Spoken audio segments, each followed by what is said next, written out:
बैसाख के महीने में नवमी तिथि को माता जानकी का प्रागट्य हुआ है। पृथ्वी से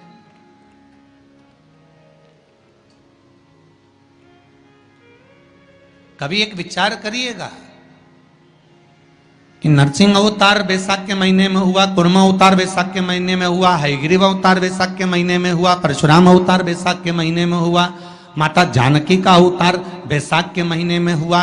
आखिर बैसाख के महीने में, माधव महीने में इतनी महत्वता क्यों?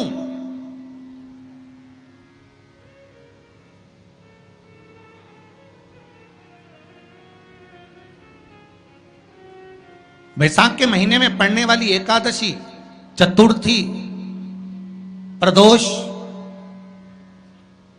अमावस्या, पूर्णिमा, शिवरात्रि, ये सभी इतनी महत्वपूर्ण क्यों हो जाती है?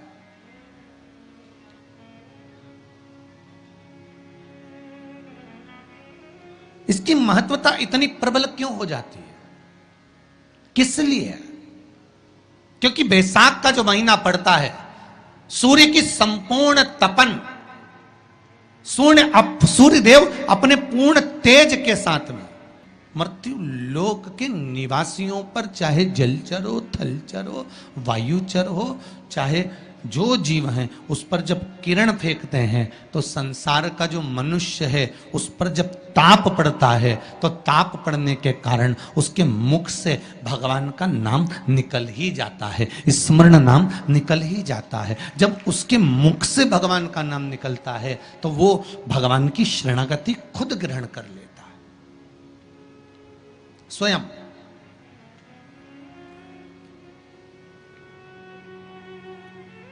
शरणागति ग्रहण कर लेना। बैसाख की पोथी पढ़ते हो आप लोग? आप में से अगर कोई पढ़ता हो बैसाख महीने की पोथी, तो उसमें एक वर्णन आता है,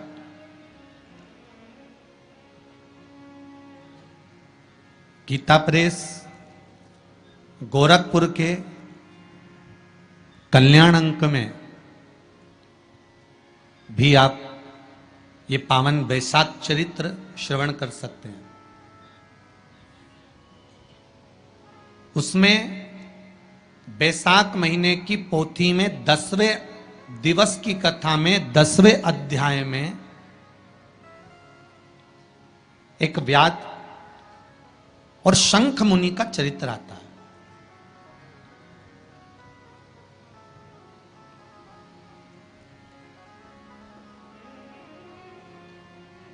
शंख मुनि एक बार निकलकर भगवान शंकर के मंदिर में जल समर्पित करने के लिए जा रहे थे और शिव मंदिर की ओर जाते जाते जाते जाते जाते जाते बीच मार्ग में चलते चलते चलते चलते और वो शंख मुनि जब शिव के मंदिर में पहुंचे, शंकर भगवान के मंदिर में जाकर उन्हें दर्शन किया,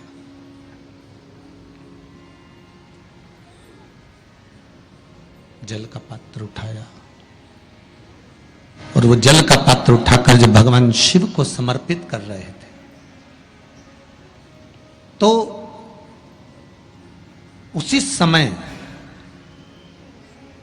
जल का पात्र उठाकर जब शंकर भगवान को समर्पित करा गया और शंख मुनि निकलकर जब बाहर आ रहे थे, आते आते शंख मुनि के मन में एक भाव उत्पन्न हो गया कि जब हम भगवान शिव को कुछ वस्तु समर्पित करते हैं तो उसका फल, उसका पुण्य फल हमें कितने समय में प्राप्त होता है। ये शंख मुनि के मन में एक विचार जागृत हो गया, शंख मुनि के मन में एक भाव जागृत हो गया।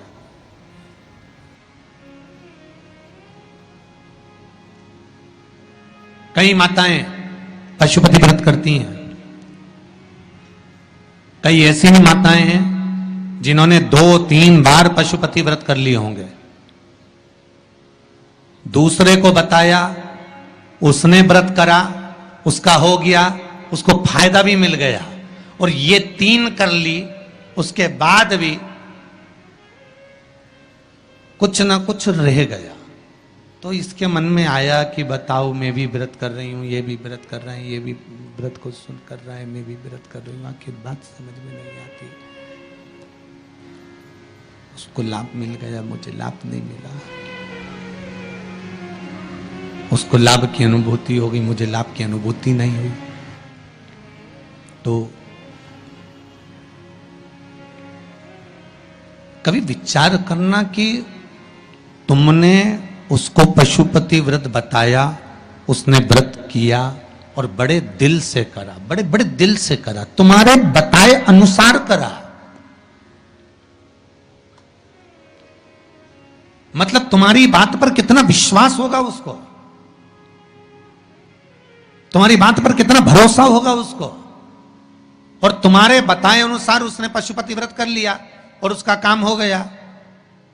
और तुम 2 बार 3 बार 4 बार 5 बार कर चुकी तो भी नहीं हुआ, उसका कारण क्या हो सकता?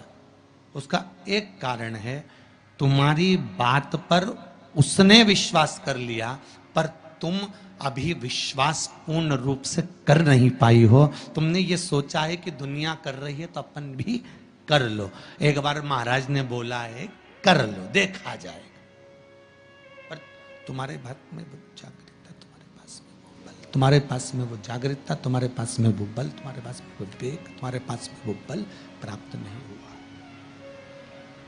वो विश्वास जागृत नहीं हुआ। यदि तुम्हारे पास वो विश्वास जागृत हो जाता, वो बल जागृत हो जाता, तो तुमने जब पशुपति व्रत करा उसका फल तुमको मिल जाता। अगर विश्वास जागृत होता तो फल मिल जाता।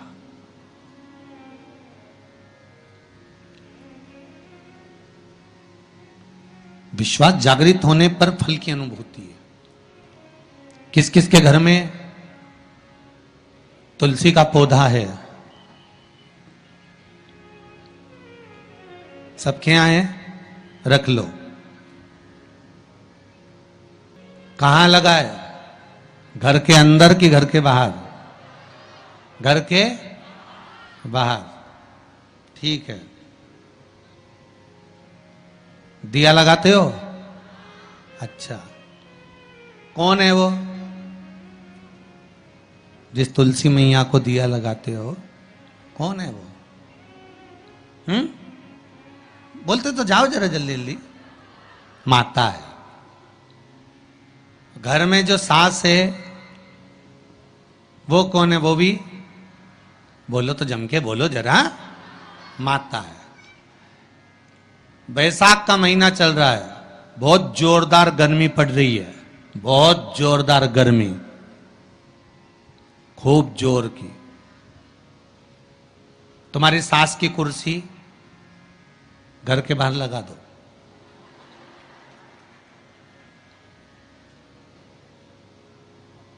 कितने घंटे बैठ सकती है वो? बोलो जरा, जम के बोलते जाओ। यहां विश्वास की कथा चल रही है, भाव और श्रद्धा की कथा चल रही है। कितने घंटे बैठेगी वो? अरे 1 घंटा भी जाने दो रिजी जी हो। 15 मिनट ऐसी चिलचिलाती हुई धूप में वो बैठ जाए, बहुत कठिन बात, बहुत कठिन। तुम्हारे घर के दरवाजे पर तुलसी का क्यारा है, तुम उसको दिया लगाती हो, माता कहती हो, पूछती हो, पूजती हो। तुमने तुलसा महारानी से कहा, माँ बैसाख की गर्मी पड़ रही है, तेरे को गर्मी लग रही होगी, चल थोड़ी देर में तुझे अपने कक्ष में लेकर चलती हूँ, थोड़ी छांव में रख देती हूँ, तेरे ऊपर एक छत्र लगा देती हूँ, थोड़ा सा एक ब्लाउज का टुकड़ा पड़ा हुआ है, पीस पड़ा हुआ है, उसको मैं तेरे ऊपर डाल देती हूँ, जिससे तुझे गर्मी कम लगेगी। कभी विचार किया? पिनाया है सबने? ए झूठे लियो। पाटीदार जी गाड़ी लगाओ जरा, सबका घर चला। देख के तो आए कित्तों के घर में पिनाया है? अरे देखा देखी में काम बिगड़ जाता है। एक बार कक्षा 8वीं का पेपर था, बच्चों के लिए एग्जाम में लिखने को आ गया, दिल्ली की सबसे बड़ी मीनार का नाम लिखो। आगे वाले ने लिख दिया दिल्ली में कुतुब मीनार है, पीछे वाले ने आगे वाले का देखकर लिख दिया दिल्ली में कुतिया बीमार है। जितने बैठे हैं उसमें से 50, 100, 200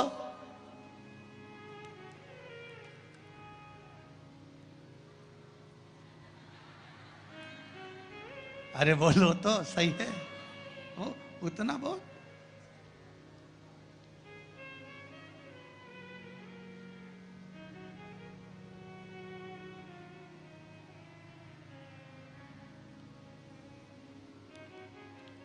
ये तो आपकी चित्तवृत्ति में आपको थोड़ा सा वो कहते हैं ना, एक पत्नी अपने पति के पांव छूती है, एक पत्नी अपने पति को प्रणाम करती है, और बाकी की जितनियों से पूछा गया क्या सब पांव छूती है? हाँ, तुरंत तैयार।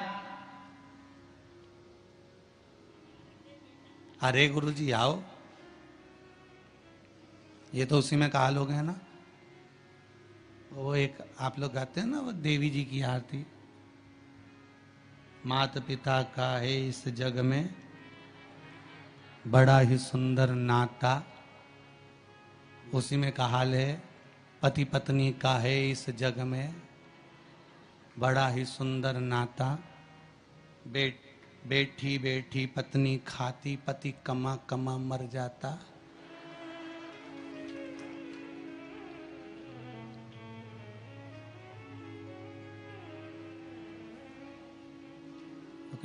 सारी तनख्वाह निपटाने वाली, बच्चों के नाम पर आइसक्रीम खुद खा जाने वाली। विचार करे सुक्का, अब सोचे कि एक उठाया सब ने, हाँ हमने भी डाल रखा है। अरे थोड़ा सा दिल में, हृदय में, चित्त में, मन में भाव लेकर जा, बस थोड़ा सा भी लाए ना, उतने में तो कल्याण हो गया। जैसे पत्र में किसी ने लिखा कि बच्चे शिव मंदिर में जाते हैं, नंदी महाराज के कानों में कुछ कहते हैं, उसको कहना नहीं आता, तो उत्तरी भाषा से, दिल से, हृदय से, चित्त से, मन से जो कहा भगवान ने उसको स्वीकार कर लिया। अब कहे तो है ना दिल से। शिव मंदिर में जाना, एक लोटा पानी चढ़ाना, शंकर को यदि एक चावल का दाना चढ़ाया, एक मूंग का दाना चढ़ाया, एक फूल की पत्ती को भी समर्पित करा, तो शिव ने उसको स्वीकार करा। शंकर भगवान पर एक बेलपत्र चढ़ाई, शिव ने उसको स्वीकार करा। अब देव तो शंकर को,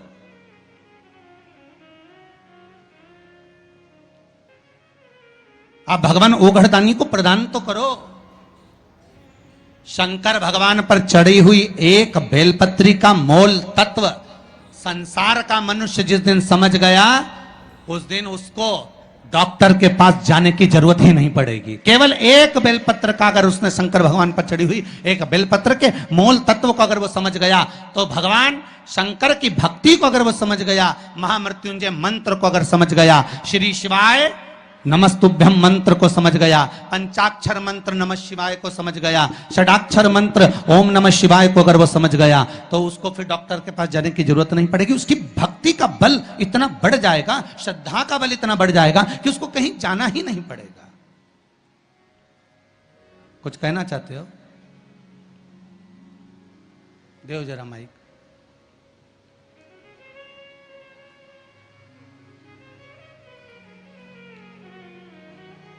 कॉर्डलेस दिया संजय।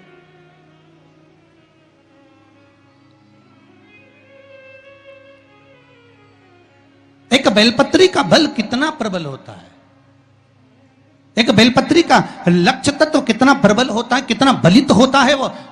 एक बेलपत्र शिव को समर्पित करना। ठीक, बचाओ जरा।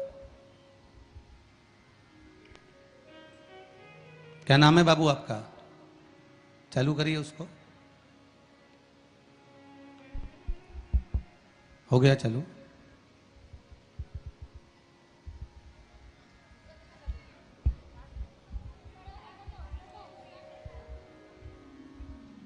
श्री शिवाय नमस्तुभ्यम। श्री शिवाय नमस्तुभ्यम गुरुजी। कहाँ से हैं बाबू आप? मैं बिहार के रहने वाला हूँ, जमुई जिला के, लेकिन मैं जॉब करता हूँ मुंबई में। मुंबई में जॉब करते हैं। भोलेनाथ की असीम कृपा हुई है बाबा मुझ पर। मैं 1 साल से शिव महापुराण की कथा सुनता था, और पहले मेरी माँ सुनती थी, तो 2-4 बार मुझे सुनाई, मुझे सुनने के लिए बोली, तो मैं उनकी बात पे ध्यान नहीं दिया। मैं सोचा, मैं अपने मोबाइल पे कुछ वीडियो वगैरह गेम वगैरह खेलते रहता था, मैं ध्यान नहीं दिया। जब उन्होंने बहुत मुझे रिक्वेस्ट किया, तो मैं सुना तो मुझे एक ही सी महापुराण की कथा में 3 घंटे की चर्चा में मैं बस आधे घंटे की सुना तो मुझे ऐसा भोलेनाथ की रस चढ़ी कि अभी तक वो चढ़ती गई और ऐसी चढ़ी कि मैं जब भी देखता हूँ मोबाइल में अपने तो शिव महापुराण की कथा भी सुनता। दिन रात शिव महापुराण इतना मैं हो गया, डूब गया कि रात को भी मैं ईयरफोन लगा के मैं सुनते रहूं। अब मेरी माँ देखे सुने तो बोले अरे तुम तो पागल हो गया। मैं बोले भोलेनाथ की भक्ति में मैं पागल हो ही गया। जब मैं भोलेनाथ से मैं बोला कि भोलेनाथ जब आप मुझे शिव महापुराण की कथा सुनने का मौका दिया है तो एक बार मुझे कथा में पहुंचा दीजिए। लेकिन एक बार आपने उज्जैन में होने वाली थी शिव महापुराण की कथा, वो लॉकडाउन की वजह से कैंसिल हो गई और उस शिव महापुराण की कथा में मैं आने वाला था। लेकिन उस दिन से मैं सोचा कि जब कथा होता था अच्छा इस कथा चला गया, अगले कथा में मैं पहुंचूंगा, लेकिन मैं पहुंच नहीं पाता था। आज अब तो पहुंच गए ना। हाँ मैं पहुंच गया, बस बाबा पकड़ तो बुला लिए। मैं बहुत है, बाबा की कृपा बनी रहे। मैं भोलेनाथ से मैं बोला कि भोलेनाथ आप मेरी जगह लेके चलो, मुझे नहीं लेके जाते थे। अब मैं आज नहीं, मैं शनिवार कल ही मैं शिव महापुराण की कथा में पहुंचने वाला था। अब पहले भोलेनाथ से बोल दिया भोलेनाथ हरिद्वार में कथा होने वाली है। अब मैंने आपको बोल के थक गया है, अब मैं कुछ नहीं बोलूंगा आपको। अब जो जवाब मेरा करने का है मैं सुना देता हूं, आपको जो अमल करने का करने का। मैं भोलेनाथ को बोला रत्नाम मेरी इच्छा है, मेरी शनिवार से रायसेन में कथा होने वाली है। रतलाम में कथा होने वाली है। मेरी आपसे विनती है कि अगर मैं शिव महापुराण की कथा में नहीं जाऊंगा, अगर नहीं पहुंचाएंगे आप, तो आज दिन के बाद आपकी ना कथा सुनेंगे ना तो हम आपकी चौखट पे पैर रखेंगे। अब तो पहुंच गए, यही शिव की कृपा है। बैठिए। हर हर महादेव की जय। यही शिव कृपा। अब एक बेलपत्र का मोल तत्व, एक बेलपत्र का महत्व, शिव की एक पूजन का महत्व जिस दिन समझ गए उस दिन जीवन की सार्थकता अपने आप प्राप्त हो जाए। आप उसको समझो तो। शंभु शरणे पड़ी मांगू घड़ी रे घड़ी, दुख कारो दया करी ने दर्शन। शिव की एक बेलपत्र के नहीं जाओगे कभी डॉक्टर के पास, आप शंकर का भजन तो करो।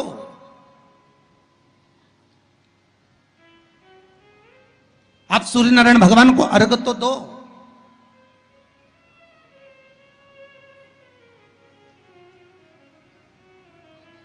आप एक बेलपत्र शंकर को समर्पित तो करो। जिस बेलपत्र को आप वृक्ष पे से तोड़कर या बाजार में से 5 रुपए की खरीद कर लेकर शंकर भगवान को चढ़ा देते हो, शिव जी के पास जो पहुंच गई,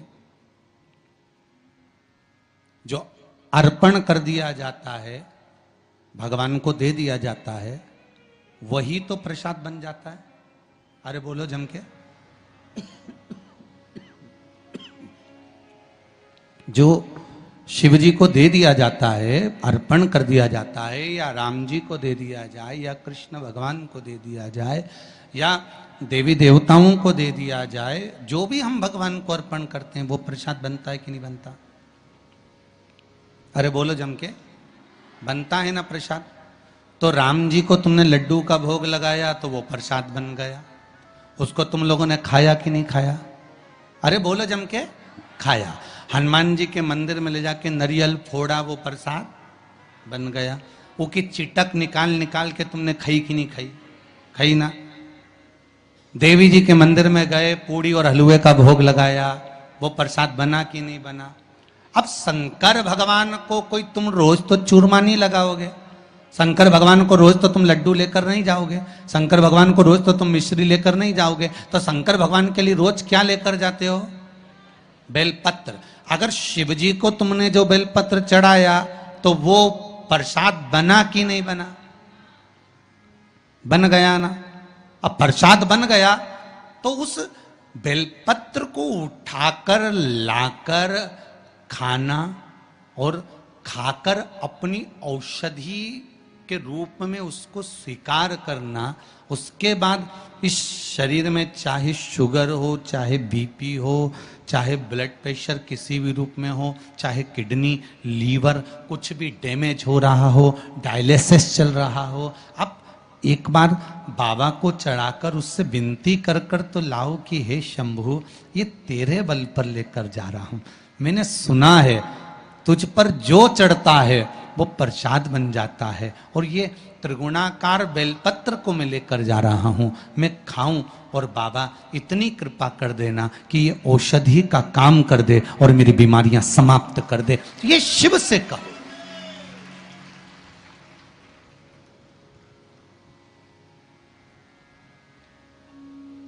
क्यों निर्माल्य बनकर फेंका जाए बेलपत्र को?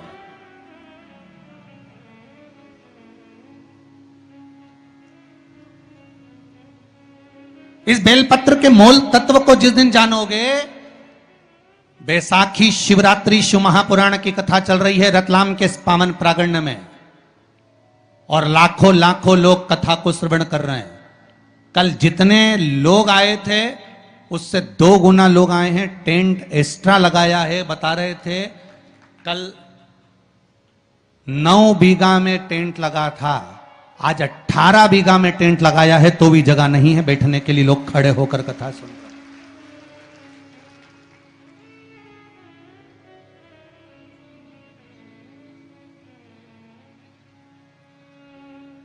और 18 बीघा के टेंट में भी जगह नहीं। पीछे पुरुष को आप एक निगाह अगर मारकर देखेंगे तो ढेरों में खड़े हैं, इधर देखो उधर देखो, जहां निगाह पहुंच जाए उधर देख लीजिए। हमारे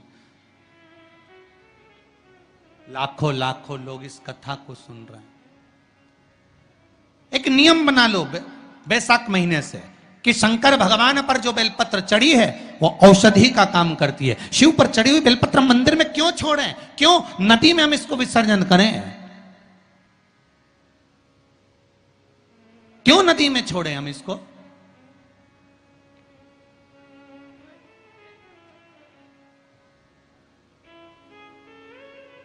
उसको उठा लाए, उसका प्रयोग करा, खाया, और उसका जो फल हमें मिला वो जीवन का सुख। हम तो ब्राह्मणों से भी कहेंगे, जितने ब्राह्मण जन शंकर भगवान के मंदिर में पूजन करते हैं, जितने विप्र जन भगवान शिव के मंदिर में पूजन करते हैं, उनको करबद्ध निवेदन, उनके चरणों को प्रणाम कर कर, उनके चरणों को नमन कर कर, उन ब्राह्मणों के चरणों को नमन कर कर निवेदन करूंगा कि आप शंकर जी के मंदिर में कोई प्रसाद बांटो ना बांटो, जो बेलपत्र शंकर जी के मंदिर में चढ़ती है उस बेलपत्र को उठाकर धूप में डाल दो, सुखा लो, पीस लो, और पीसने के बाद उसकी पुड़िया बना लो। उस पुड़िया को प्रसाद के रूप में देना चालू कर दो कि ये खाना चालू करो। किडनी, लीवर, शुगर, बीपी सब धीरे धीरे धीरे धीरे समाप्त होने लगेगा। तुम करो तो। वो बेलपत्र ना तो किसी नदी में विसर्जन करने की जरूरत है और ना कहीं फेंकने की जरूरत है।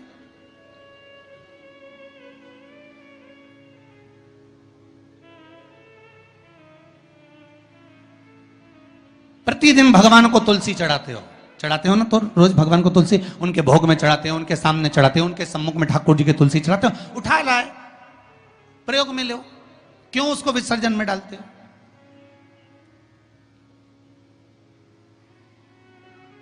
जो विसर्जन के लायक है उसका विसर्जन करो, और विसर्जन भी कहां करो?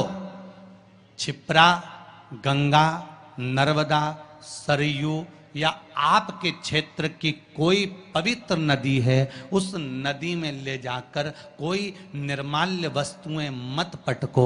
आज वैसे ही इस पृथ्वी पर जल स्तर गिरते जा रहा है, उस पवित्र जल को हमें संजोना है। जो निर्माल्य की वस्तु मिले, एकांत में किसी खेत में उसको एक खड्डे में डालकर इकट्ठा करो। जब उसकी खाद बन जाए तो जिस खेत में उसको डालोगे भगवान के प्रसाद को, वो खेत भी उज्जवल आनंद सुख प्रदान करेगा और कुछ ना कुछ अच्छा देना प्रारंभ करेगा। क्यों किसी पवित्र नदी को हम नष्ट कर रहे हैं?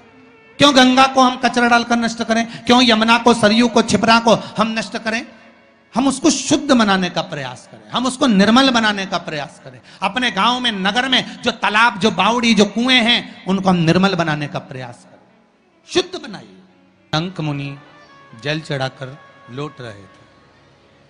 शंख मुनि ने कहा कि फल कितने दिन में मिल सकता, कब प्राप्त हो सकता? बहुत ध्यान से सुनना, बैसाखी शिवरात्रि शिव महापुराण की कथा को।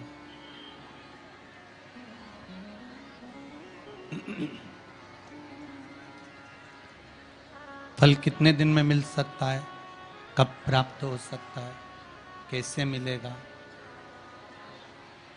शिव पुराण कह रही है। शंख मुनि जैसे ही बाहर आए, एक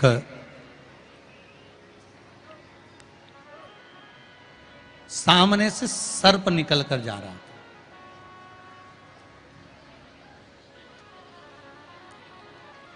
और सामने से जब सर्प निकल कर जा रहा है,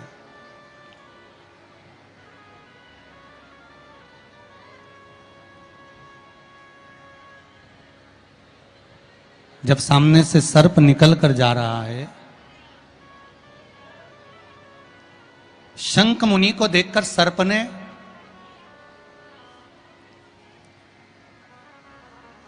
एक व्याघ्र और शंख मुनि के संवाद को सुना।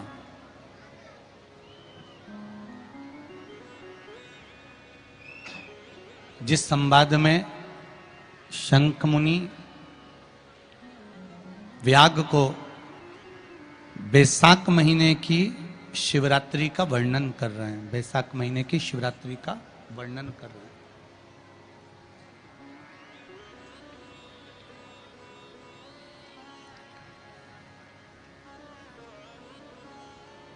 उस वैशाख महीने के महत्व को जब सर्प ने सुना, सुनने के बाद में सर्प थोड़ी देर वहां पर देखता रहा शंख मुनि को।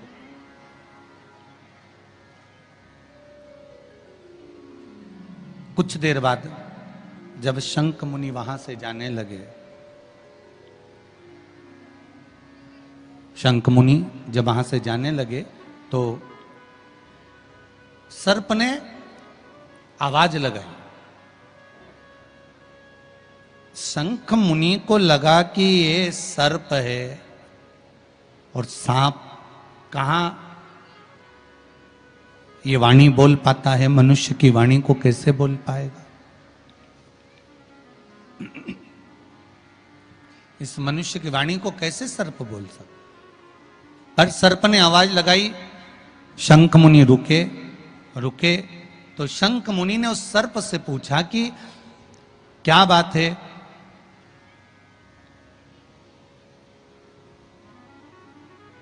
कुछ कहना चाहते हो आप? हाँ प्रभु, मैं अपनी दशा आपको कुछ बताना चाहता हूं। क्या कहना चाहते हो? क्या चाहते हो आप कहना? क्या बोलना चाहते हो? बताओ।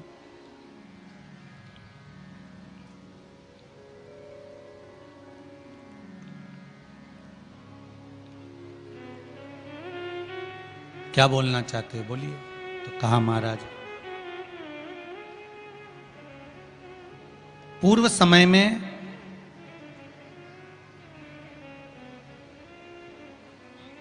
कुशित मुनि का मैं पुत्र, मेरा नाम रोचन था। मैं कुशित मुनि का पुत्र था, मेरा नाम रोचन था। महाराज, स्मरण में कभी भक्ति में नहीं लगा, कभी भगवती स्मरण में लगा ही नहीं। भगवत कीर्तन में मेरा मन पहुंचा ही नहीं। सारे बेकार कर्म में मैं लगा रहता, सब बेकार कर्म मेरे हाथ के द्वारा होते।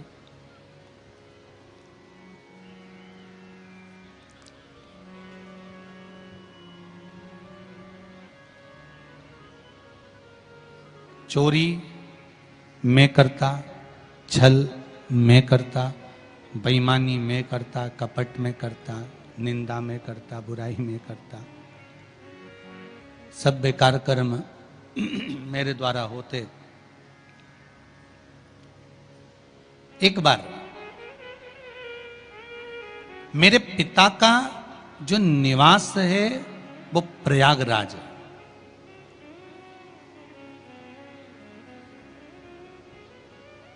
आप किस जगह पर रह रहे हो और वहां की धरा क्या कह रही है? एक भूमि का बहुत बड़ा प्रताप होता है महाराज, बहुत बड़ा प्रताप। क्यों कहते हैं कि 12 ज्योतिर्लिंग जहां पर भगवान शिव विराजमान हैं, ऐसे 12 ज्योतिर्लिंग की भूमि में जाकर एक रात्रि विश्राम करना चाहिए। किसी पुरी में जाओ, उस पुरी में जाओ तो 2 रात्रि का विश्राम जरूर करना चाहिए। किसी तीर्थ में जाओ तो इस तीर्थ में जाकर पवित्र नदियों के जल का सींचन, भले आप स्नान करें ना करें, पर पवित्र नदियों के जल का सींचन होना चाहिए।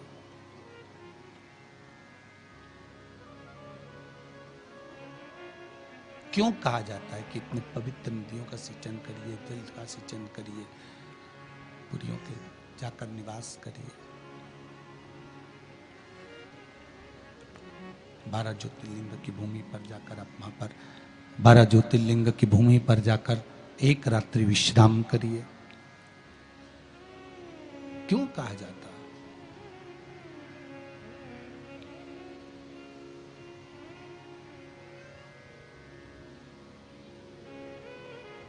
काम, लोभ, आसक्ति, वासना, तृष्णा, मोह, प्रपंच, ये सब जब हम किसी 12 ज्योतिर्लिंग की भूमि पर जाकर एक रात्रि विश्राम कर कर जब भगवान शंकर के नाम का स्मरण करते हैं, पूजन करते हैं, भक्ति करते हैं, भजन करते हैं, कीर्तन करते हैं, मंत्र जाप करते हैं, नाम जाप करते हैं, तब इस शरीर के द्वारा वो रात्रि भर विश्राम करने पर हमारे भीतर का जो ताप है, पाप है, लोभ है, आसक्ति है, तृष्णा है, वासना है, अहम है, ये सब निकल कर बाहर हो जाता है। ये सब निकल कर बाहर, जैसे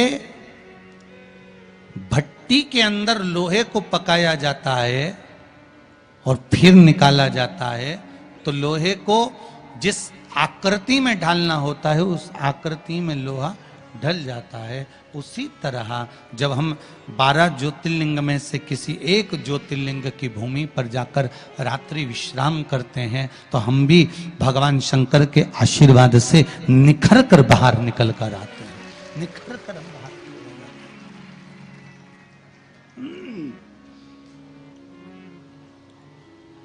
हम निखर कर बाहर की ओर आ जाते हैं। हमारी मन की, हृदय की, चित्त की जो सुंदरता है भजन के बल पर, वो सामने प्रकट हो जाती है।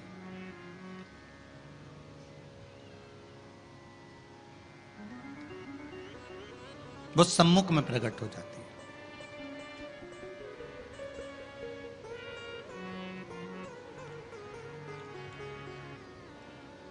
आज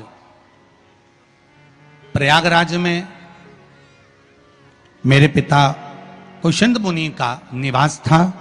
मैं रोचन उसी भूमि पर निवास करता था। एक बार त्रिवेणी संगम पर जयंत नाम के एक ब्राह्मण आए और उन ब्राह्मण ने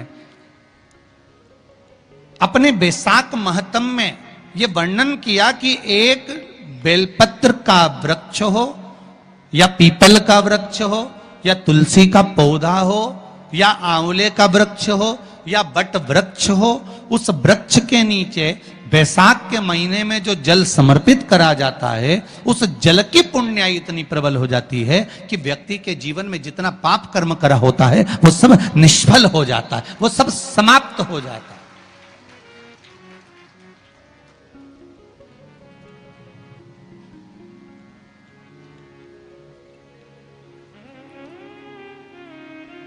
एक हरिचंदन का वर्णन आपको पहले कथा में करा है, सुना है आप लोगों ने कि नहीं सुना है?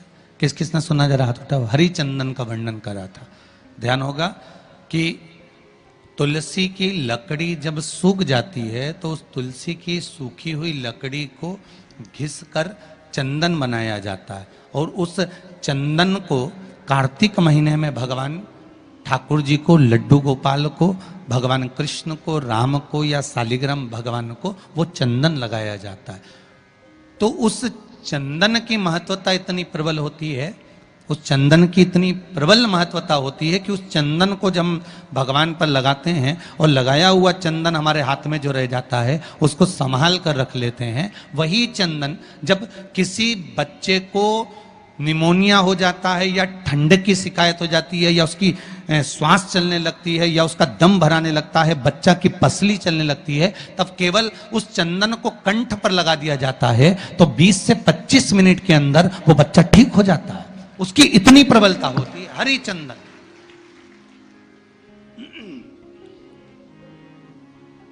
शंभु शंभु हरि चंदन की इतनी महत्वता होती है।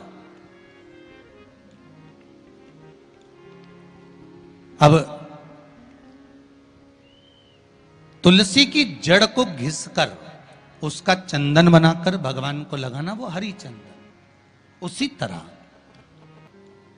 जयंत ब्राह्मण के मुख से सुना जा रहा है कि बैसाख महीने में पवित्र वृक्ष के जड़ में 1 लोटा जल समर्पित कर देने पर और वहां की जो रज है उसको मस्तक पर चढ़ा लेने पर 84 लाख योनियों से मुक्ति मिल जाती है।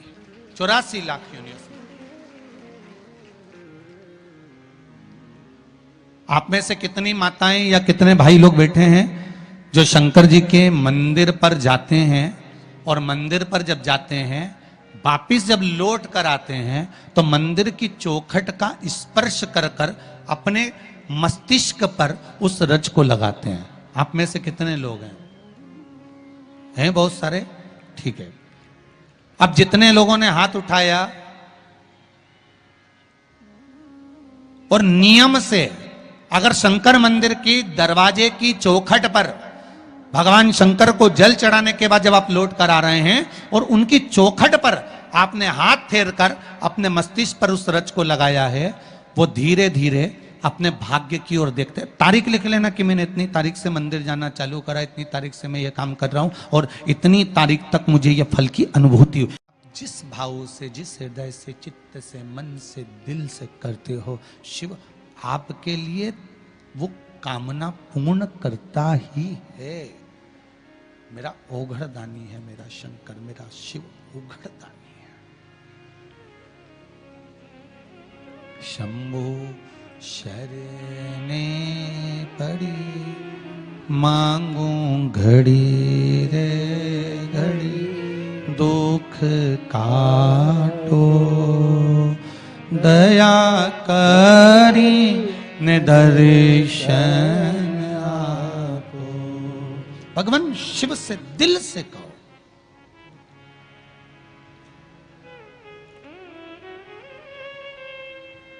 और मन से कहोगे वो स्वीकार करेगा।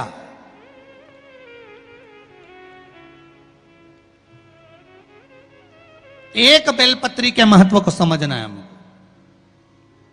केवल एक बेलपत्र। और मेरा कई मंदिरों से और मंदिर के अगर कई ट्रस्टी बैठे हो उनसे सबसे निवेदन है, जो बेलपत्र ज्यादा चढ़ गई हो उसको सुखा लो, पाउडर बनाओ, पुड़िया बनाओ और प्रसाद के रूप में बांटना प्रारंभ करिए। आप उसका फल देखोगे तो आनंद की अनुभूति हो जाएगी। हमें फेंकना नहीं है, हमें उसको निर्माल्य में डालना नहीं, हमें उसको किसी नदी तालाब में ले जाकर पटकना, हमें उसको जल को समझना है, हमको उसको जल से महत्व को समझना है।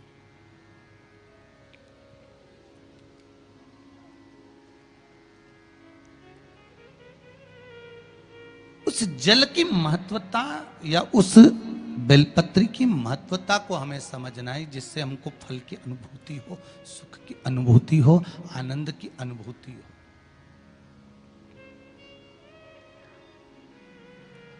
महाराज मैंने जयंत ब्राह्मण के मुख से कथा सुनी, जल के महत्व को सुना, पवित्र वृक्ष के जड़ में जल चढ़ाने के महत्व को मैंने श्रवण किया। जल के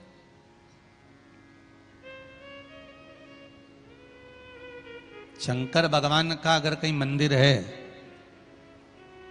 आपके नजदीक में, कहीं पर भी अगर मंदिर है, उसके मात्र शिखर का दर्शन भी आप कर रहे हो ना, उसमें भी आपको सुख का अनुभव हो जाएगा। अभी किसी ने कहा गुरुजी वो राजस्थान में 300 साल पुराना शिव मंदिर तोड़ दिया, उसके लिए आप कुछ नहीं कहोगे? आप शंकर की कथा करते हो, शिव जी का इतना वर्णन करते हो, शिव मंदिर तोड़ा गया, आप कुछ नहीं कहोगे? हमने काम कहकर क्या करेंगे? वो तोड़ते रहें, हम बनाते रहेंगे, उसमें क्या टेंशन है?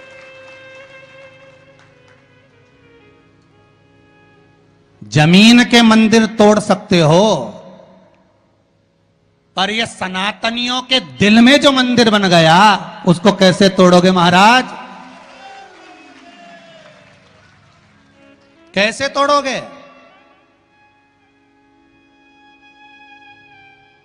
और किस तरह से तोड़ोगे? हमारा तो केवल इतना सा निवेदन था, मंदिर तोड़ना ही था तो कम से कम उसके अंदर जो धरोहर रखी थी 300 वर्ष पुरानी, जिसको पुरातत्व विभाग को देना था, मेरे शंकर, कार्तिकेय, मां, गणेश जी, उनको धीरे से नीचे से हाथ जोड़कर उखाड़ लेते, निकाल लेते और उसको पुरातत्व विभाग को ही दे देते तो भी दिल में प्रसन्नता होती। पर जिसके कर्म का दंड जो भोगेगा। तोड़ो। पर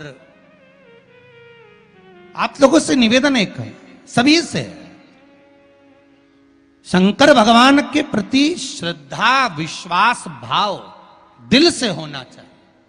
फिर निवेदन करूंगा मेरी जीजियों से, मेरी माताओं से, मेरे भाइयों से, नवयुवक बच्चों से, इतना सा निवेदन है, आप मंदिर भी नहीं जा सकते ना, घर में रहकर भी आप सूर्य नारायण भगवान को जल चढ़ा सकते हो, वो भी नहीं कर सकते तो श्री शिवाय नमस्तुभ्यम मंत्र का जाप कर सकते हो, जिस मंत्र के बल पर आप शंकर को प्राप्त कर सकते हो, शिव को प्राप्त। ये जितने पत्र पढ़े, ये सब ये मंत्र के ही तो बल के हैं, और भी पढ़े अभी तो बहुत सारे हैं, और हम इनको लेकर कक्ष में नहीं जाते, इसी व्यासपीठ पर यहीं रखे रहते हैं, पढ़ सकते हो आप। और जिनको संशय हो, एक एक पत्र में मोबाइल नंबर भी रहते हैं, आप इकट्ठा कर लेना और बाद में भी फोन लगाकर पूछ लेना, कहीं सीओर वाले महाराज ने तो नहीं कह दिया था कि पत्र लिख के भेज दो। यही है, यहीं पड़ा हुआ है, यहीं रखा हुआ है। आप तो अपनी भक्ति में लगे रहो, स्मरण में लगे रहो, भक्ति के बल पर लगे रहो। जितना भगवान शिव का स्मरण कर सकते हो, भजन कर सकते हो, नाम जाप कर सकते हो, नाम कीर्तन कर सकते हो, करो। और जीवन को सार्थक बनाने का प्रयास करो, जीवन की सार्थकता आपकी हो।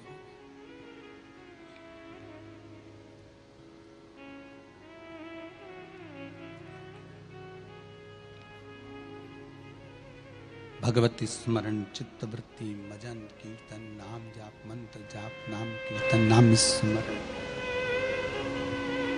जीवन का सुख प्रदान कर देता है। जयंत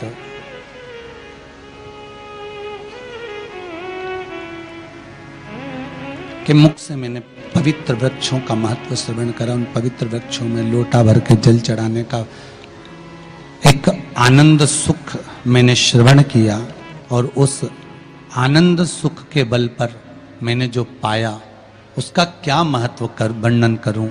कहा, रोचन ने कहा,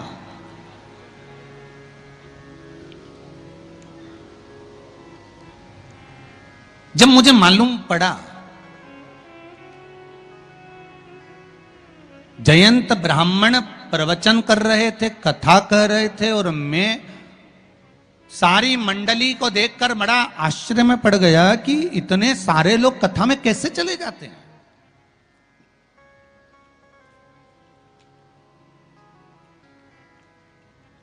इतने सारे लोग कथा में कैसे पहुंच जाते हैं,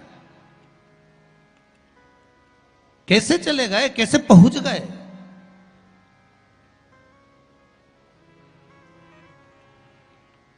आज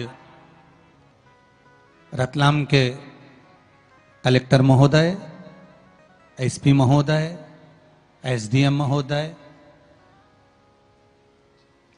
जब प्रातः काल के समय पर मिलने के लिए आए तो उनके चेहरे पर एक प्रसन्नता थी,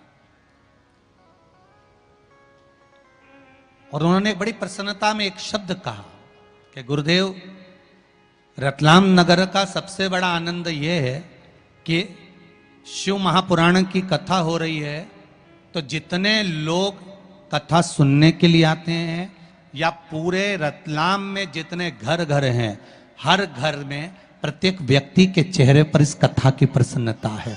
ये शब्द उनके मुख के थे। प्रत्येक व्यक्ति के चेहरे पर प्रसन्नता बनी हुई है, प्रत्येक व्यक्ति के चेहरे पर आनंद बना हुआ है, प्रत्येक व्यक्ति के चेहरे पर प्रसन्नता का भाव बना हुआ है। जयंत ने कहा, मैंने जयंत की मुख से श्रवण किया है, और जयंत के मुख से जब मैंने श्रवण करा एक वृक्ष के नीचे जल चढ़ाने के महत्व को, एक लोटा जल समर्पित करने के महत्व को मैंने जब सुना तो उसका वर्णन क्या होता है। मैं तो जाकर कथा में बैठा था, केवल देख रहा था कि कितने लोग आए हैं, कितना आनंद समाया है, क्या क्या हो रहा है, क्या क्रम हो रहा है, क्या क्या किया जा रहा है। पर उस कथा में मेरी चित्तवृत्ति नहीं थी, मेरा मन नहीं था, मेरा हृदय उस कथा में नहीं था। मैं जा गया था, मैंने सोचा थोड़ा सा कथा में विघ्न डालूंगा, मैंने अपने कपड़े फैला दिए, मैंने थोड़ा सा जल ढोल दिया, मैंने थोड़ा सा चिल्लाना चालू करा, मैंने थोड़ा सा अपशब्द कहना चालू करा। जो नजदीक में बैठे थे उनके सामान को मैंने छुपा लिया, उनकी वस्तु को मैंने पीछे रख लिया। तो यहां रोचन कह रहे हैं कि मेरी जो सर्प योनि हुई है वो सर्प योनि पाने का केवल एक कारण है कि मैंने उस कथा में केवल विघ्न उत्पन्न करा। और फिर निवेदन करूंगा, अगर पाटीदार जी कथा करवा रहे हैं, आप सब लोग इस कथा के आनंद में विराजमान हैं, तो प्रयास करना कि कथा में जितनी देर हम बैठे इसमें कोई विघ्न ना आए। हम भगवान का नाम लेकर, स्मरण कर कर, भक्ति को धारण कर कर, भगवान के भजन को धारण कर कर अपनी चित्त वृत्ति में उतारें और प्रयास करें कि उसमें कोई विघ्न उत्पन्न ना हो, उसमें कोई विघ्न ना हो। क्यों? उसका कारण होता है कि उस विघ्न को हम अगर डालते हैं तो हमको ही भोगना पड़ता है। तो यहां रोचन कर रहे हैं कि मैंने विघ्न डाला और उसका कारण यह हुआ कि मुझे सर्प की योनि मिल गई। पर एक दिन मैंने उस जयंत ब्राह्मण के मुख से श्रवण कर लिया था कि बैसाख महीने में अगर शिवरात्रि पड़े और उस शिवरात्रि पर एक कलश का पात्र, लोटा तांबे का या मिट्टी में रखा हुआ जल पात्र में लेकर एक बेलपत्र का छोटा सा भाग उसमें छुआया हुआ, और फिर निवेदन कर रहा हूं अगर बेलपत्र उस दिन नहीं मिले तो पात्र लेकर चले जाना मंदिर में। मंदिर में शंकर जी पे तो बेलपत्र चढ़ी होगी ना, अरे बोलो तो जरा, चढ़ी होगी ना। उसी बेलपत्र को धोकर फिर जल के पात्र में उसको छुआकर फिर शंकर भगवान को भाव से, दिल से जो चाहते हो, धन, वैभव, संपदा, सत्ता या रोग से मुक्ति जुड़ी हो। हाँ, एक चीज का ध्यान करना, अगर संपदा के लिए, विवाह के लिए या विद्या के लिए या अन्य चीजों के लिए आप शिव जी को जल चढ़ा रहे हो तो उसके जल को उठाकर नहीं लाना है। और अगर रोग के लिए जल चढ़ा रहे हो कि मुझे ये तकलीफ है, घर में ये बीमारी चल रही है, या रोग चल रहा है, या किडनी का, या लीवर का, या कैंसर का, या ब्लड प्रेशर का, तो जो जल तुमने समर्पित करा उसको लेकर आकर आचमन भी करना। कौन से दिन? जम के बोलो जरा। शिवरात्रि सनातन धर्म को छोड़कर तेरे गर्भ से जन्म लेने वाली संतान दूसरे धर्म को ना अपनाए। भगवान से प्रार्थना करना कि तेरे गर्भ से ऐसी संतान हो, बने तो सनातनी बने, दूसरे धर्म में प्रवेश ना करे।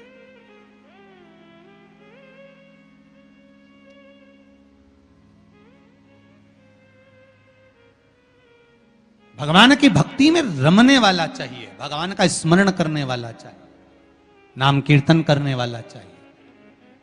आज मैंने एक बात श्रवण करी जयंत के मुख से, रोचन कर रहे हैं, मैंने एक बात श्रवण करी जयंत के मुख से कि जयंत ने कहा कि शंकर भगवान के मंदिर में शिवरात्रि के दिन 1 लोटा जल बैसाख महीने में अगर समर्पित कर दिया जाए तो 84 लाख योनियों से छूट जाता हूं। पर मन में एक भाव जागृत हुआ, मैंने 1 लोटा जल शंकर भगवान को समर्पित करा।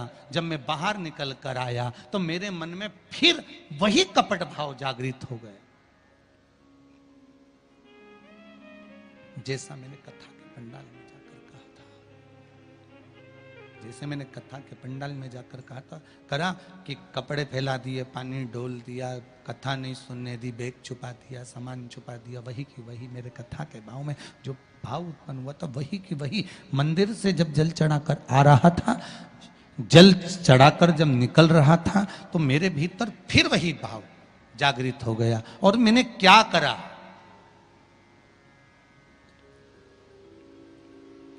कि शिव मंदिर में जो सामग्री रखी हुई थी उस सामग्री को मैंने उठाकर पटक दिया।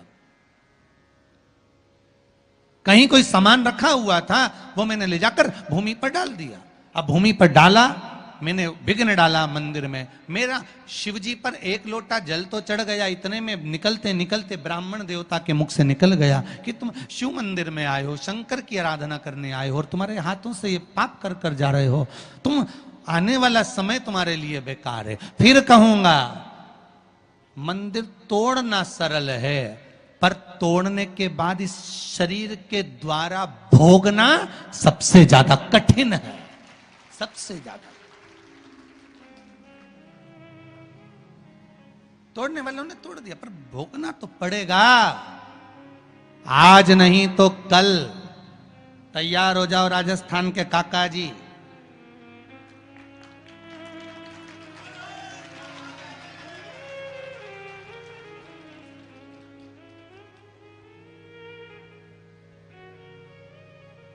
बहुत सारे रिश्तेदार मिल रहे हैं हमारे, है हर कथा में कोई ना कोई एक रिश्तेदार मिल जाता है। भगवान की बड़ी कृपा है, शिव जी की। भोगना तो पड़ेगा। कुर्सी का, सत्ता का सदुपयोग वही है जहां पर धर्म है, संस्कार है, संस्कृति है, वहां पर कुर्सी और सत्ता का सदुपयोग है। अगर कितने दिन की कुर्सी रहती है रे भाई, जरा विचार करिएगा, कितने दिन की सत्ता रहती है, व्यक्ति अकड़ में फूल जाता है, हम इस पद पर हैं। फिर निवेदन करूंगा, तुम्हारी डिग्री केवल यहीं तक काम आएगी, केवल यहीं तक।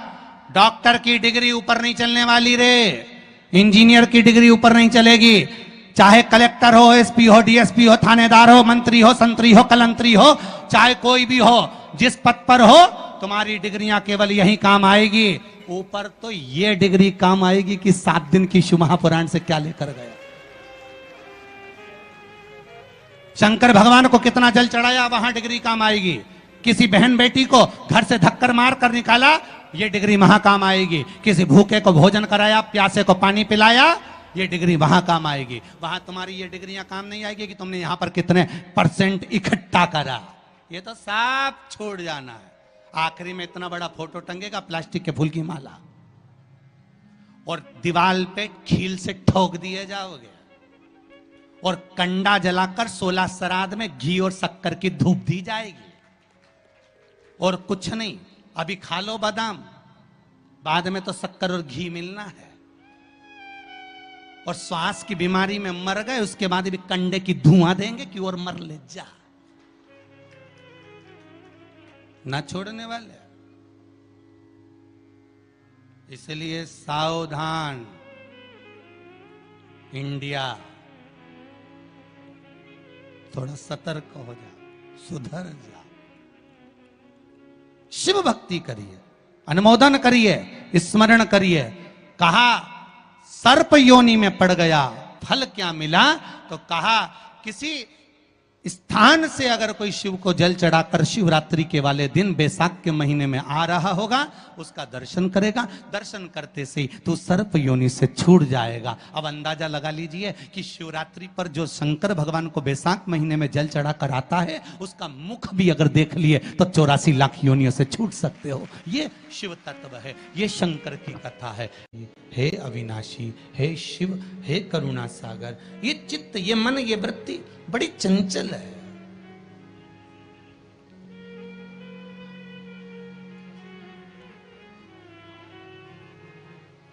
अगर ये मन, ये चित्त, ये वृत्ति थोड़ी भी परमात्मा में लग गई तो जीवन की सार्थकता हो गई।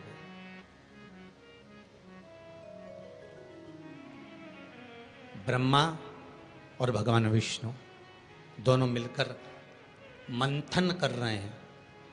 और एक बात बहुत ध्यान से सुनना, शिव महापुराण के इस चरित्र को याद रखना कि ब्रह्मा और भगवान विष्णु ने मंथन किया, और मंथन किया तो शंकर भगवान के शिवलिंग को प्रकट किया। आपसे भी निवेदन है, जब दोनों पति पत्नी, भाई भाई, घर के बुजुर्ग, माता पिता, घर के बच्चे जब एक साथ कहीं बैठे हुए हों, तो शिव महापुराण की कथा कहती है आप भी शिव महापुराण का थोड़ा सा मंथन करो। उस मंथन से जो प्रकट होगा वो तुम्हारे घर का आनंद करा देगा। शिव पुराण का मंथन।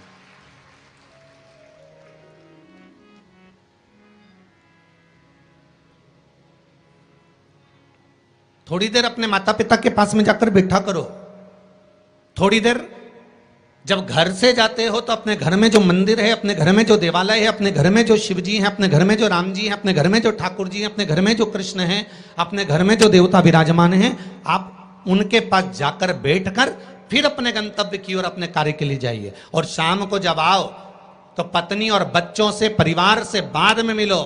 सबसे पहले अगर दुकान की चाबी भी लेकर आए हो, थोड़ा सा धन भी लेकर आए हो, थोड़ा सा सामान भी लेकर आए हो, थोड़ा सा व्यापार का कुछ चीज भी आप लेकर आए हो, तो सबसे पहले जाकर भगवान के मंदिर में जो आपके घर में है उसके पास में बैठकर उसको बताया करो, आज मैंने व्यापार करा उसमें ये लाभ हुआ, आज मैंने व्यापार करा उसमें ये हानि हुई, और आपकी कृपा से आज मैंने दुकान, व्यापार, व्यवसाय आज का पूरा करा। हे देवाधिदेव महादेव, हे मेरे ठाकुर, हे मेरे कृष्ण, हे मेरे राम, आज भगवान की कृपा, आपकी कृपा बहुत बनी रही और मेरा सब कार्य सफल हुआ। बाबा को प्रणाम करो, नमन करो, और फिर अपने माता पिता, परिवार, कुटुंब, कबीला जिससे मिलना है मिलो, फिर मिलो।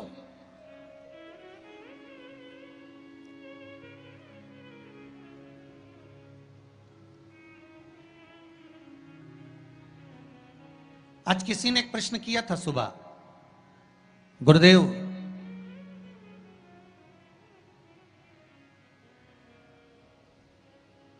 अगर भगवान के मंदिर जाना है हमको,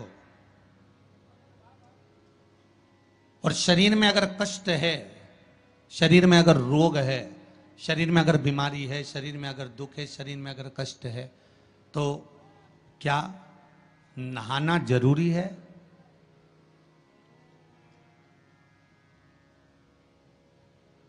शिव महापुराण की कथा कह रही है, मत नहाओ, स्नान कर लो।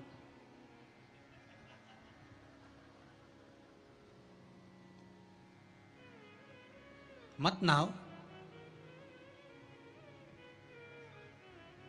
स्नान कर लो। नहाने में और स्नान में जमीन और आसमान का अंतर है।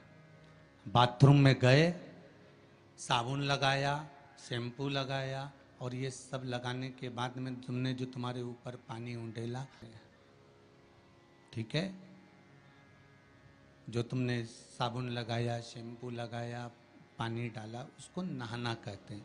और मंदिर में गए अर्थात आप बाथरूम में ना जाकर भी सवेरे से उठे और उसकी भक्ति में लीन होकर दिल से उसको याद कर कर और मान लो मुंह धोकर भी भगवान के दरवाजे तक पहुंच गए तो उसको स्नान कहा जाता है। कर लिया ना बहुत। नहीं है ना शरीर में बल। एक पत्र में लिखा है किसी ने,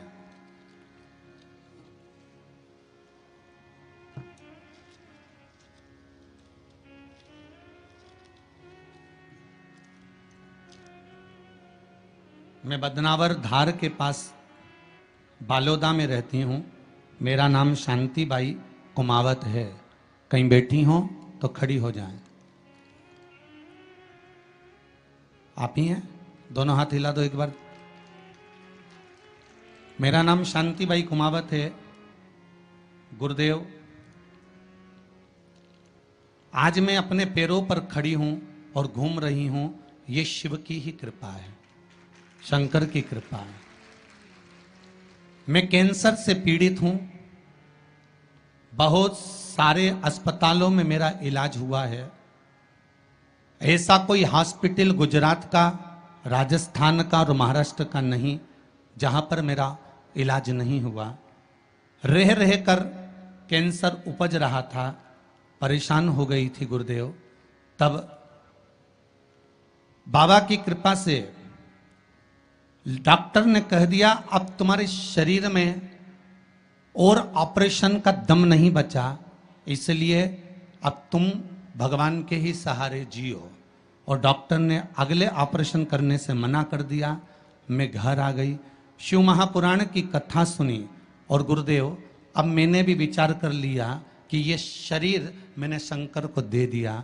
और गुरुदेव एक बेलपत्री शिव जी पे चढ़ी हुई अपनी पोती से, बेटों से बुलवाती और उस बेलपत्री को जल के साथ खाना चालू कर दिया। 2 कदम भी नहीं चल पाती थी क्योंकि कैंसर के ऑपरेशन इतने हुए थे। गुरुदेव आज मैं इस पंडाल में बैठकर कथा सुन रही हूं, ये शिव की ही कृपा है,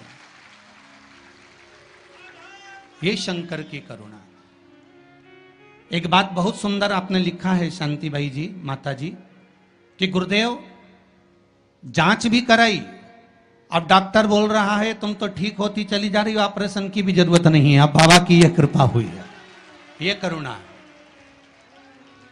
बैठो मां, बैठो। हर हर महादेव। ये शिव की कृपा है, ये शंकर की करुणा, ये शंकर की उदारता है, ये शंकर की दया है, ये शिव करुणा है। अकाल मृत्यु वो मरे जो काम करे, चंडाल का काल उसका क्या बिगाड़े, जो भक्त हो महाकाल का। शंकर की आराधना करने वाला, शिव का स्मरण करने वाला, शिव भक्ति में डूबने वाला, शंकर का अनुमोदन करने वाला कभी भी भटकता नहीं है। शिव उसको मार्ग तक पहुंचा ही देता है, पहुंचाएगा।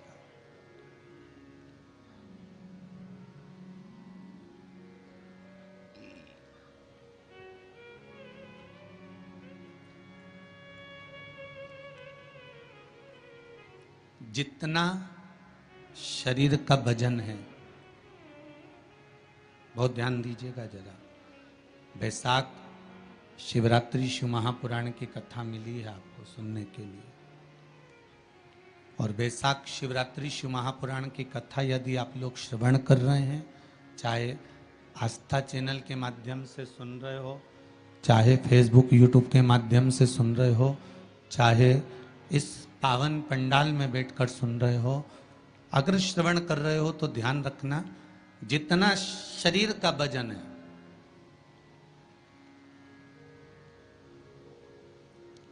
70 kilo, 25 kilo, 20 kilo, 15 kilo, 50 kilo, उतना ही किलो के हिसाब से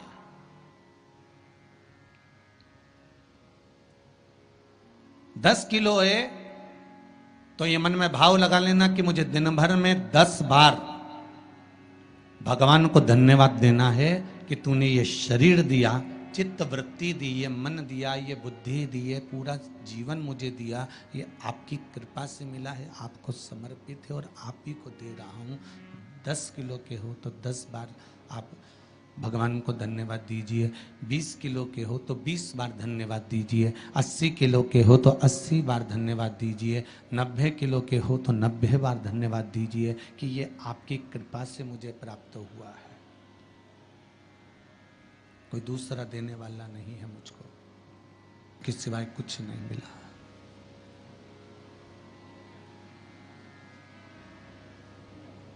बड़ी मुश्किल से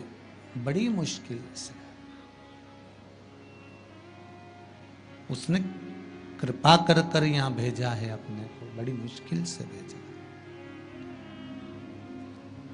शंभो शरणे पड़ी मांगू घड़ी रे घड़ी, दुख काटो दया करी ने दर्शन।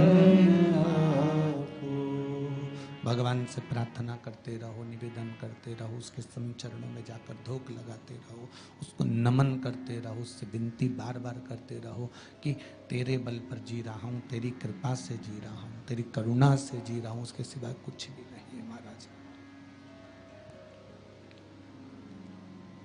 भगवान विष्णु और भगवान ब्रह्मा ने मंथन किया और भगवान विष्णु और भगवान ब्रह्मा जब मंथन करे तो उस मंथन में शिवलिंग प्रकट हुआ।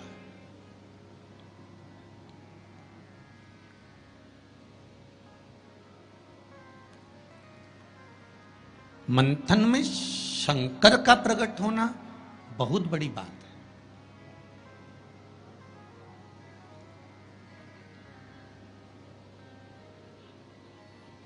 जैसे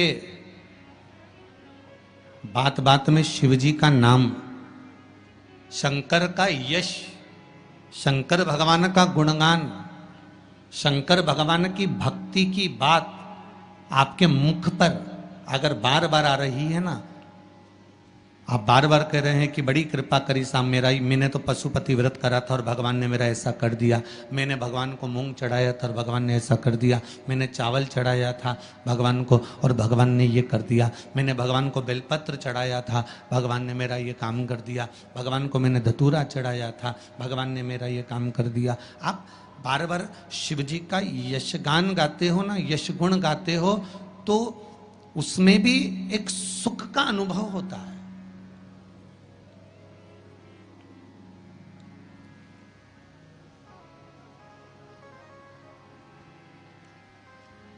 आपके यश गुण गाने में भी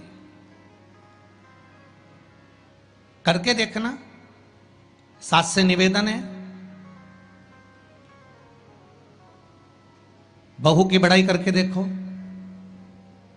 बहू का यश गुण गाकर देखो। कितनी भी बुरी बहू हो, कितना भी अपशब्द कहती हो, कितना भी ताना देती हो, कितनी भी गाली देती हो, कितना भी आड़ा टेढ़ा बोलती हो, भले तुम्हें संभालती हो ना संभालती हो, तुम्हारा सम्मान करती हो ना करती हो, तुम्हारा आदर करती हो ना करती हो, उसके बाद भी तुम 4 लोगों से अपनी बहू की बड़ाई कर कर देखना, खूब बड़ाई करना उसकी, खूब यश गुण गाना उसका।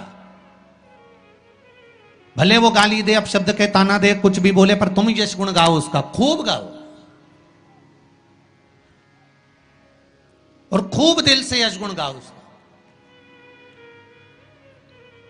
1 महीना इंतजार करना यश गुण गाते गाते। दूसरे महीने में जिस बहू का तुमने यश गुण गाया है, ये शिव महापुराण की कथा कहती है, वो भी सिर पर पल्लू लेकर तुम्हारे को धोख लगाने आएगी जरूर, ये पक्का। आप अपने भीतर कुछ अच्छा तो लाओ।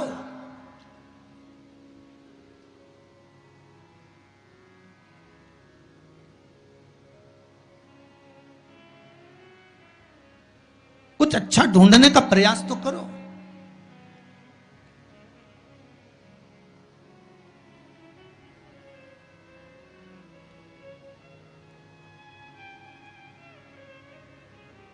आज कोई कह रहा था गुरुजी पूरे भारत में पूरे जगह पर देखा जाए तो आज दुनिया के लोग ये भगवान के नाम से क्यों इतना चिढ़ने लगे।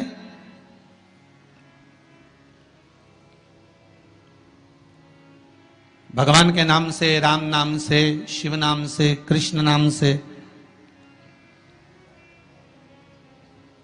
ये दूसरे लोग आखिर चिढ़ते क्यों। तो हमने कहा सीधी सीधी बात है कि रामचरितमानस में भी वर्णन आया कि जब जब रामचरितमानस में जब जब राम जी की सेना के लोग जय जय श्री राम चिल्लाते थे, तब तब जितने राक्षस थे वो सब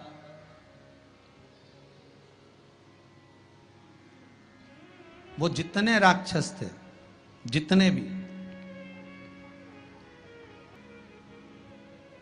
राम सेना के दल के लोग जब जब श्री राम चिल्लाते थे, जितने भी राक्षस थे वो सब भिनक जाते थे, सब भिनकते थे, सब गुस्सा करते थे, सब क्रोध करते थे। जब उस समय पर भगवान के नाम से राक्षस भिनक जाते थे, तो आज के समय के राक्षस भी तो जय जय श्री राम करने पे भिनकेंगे कि नहीं भिनकेंगे। जरा विचार तो करो।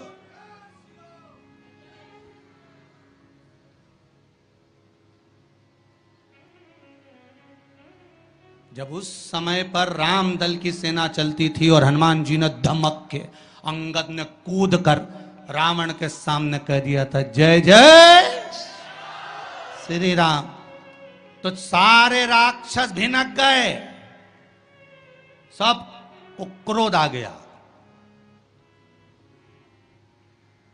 सबको गुस्सा। तो जब त्रेता में ये हाल था राक्षसों का राम नाम से, तो फिर तो ये तो कलयुग है।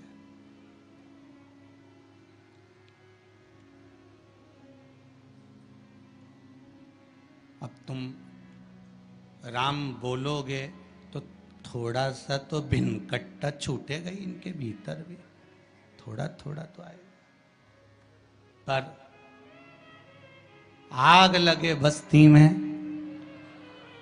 अपन रहो मस्ती में, जो ज्यादा भिनके नहीं तो उसको भिनकने दो।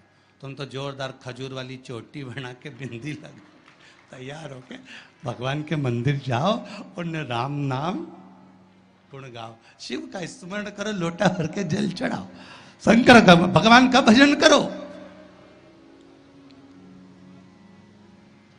शिव की भक्ति में जितने जितने लग सकते हो उतने लगो, कुछ नहीं बिगड़ेगा। एक लोटा पानी जो भगवान शंकर को समर्पित करता है, मरने के बाद तुम्हारी औलाद तुम्हारा किसी पवित्र नदी में तर्पण करे ना करे, तुम्हारा शिव को दिया हुआ जल तुम्हारे खाते में पहुंच जाता। आपने जो शंकर भगवान को एक लोटा जल दिया है, शिव जी को एक लोटा पानी चढ़ाया, शंकर भगवान को एक लोटा जल समर्पित करा है, शंकर भगवान को एक लोटा जल अगर आपने दिया है तो वो आपके खाते में पहुंचेगा जरूर, ये निश्चित है, पक्का है।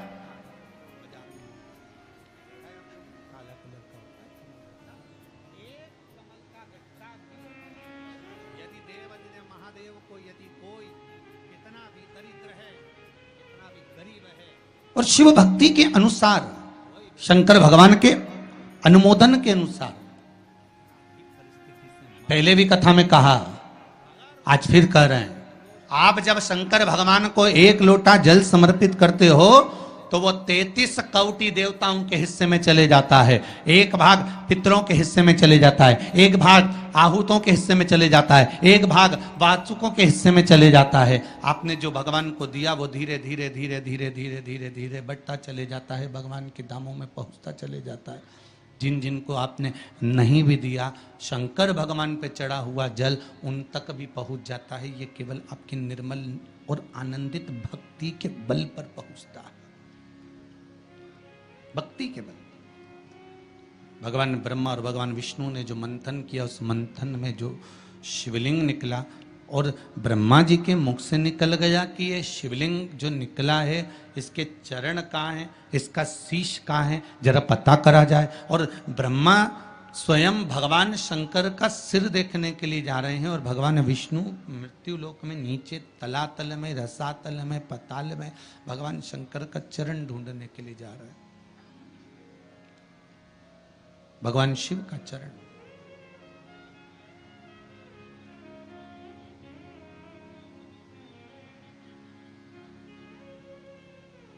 गए दोनों, वो ऊपर गए, ये नीचे गए देखने के लिए।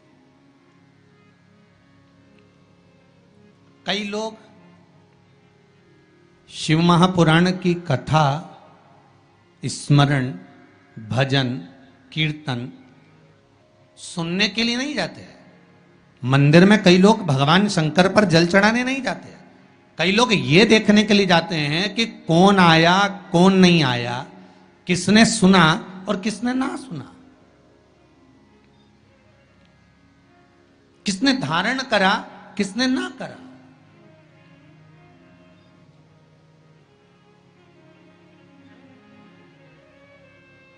अब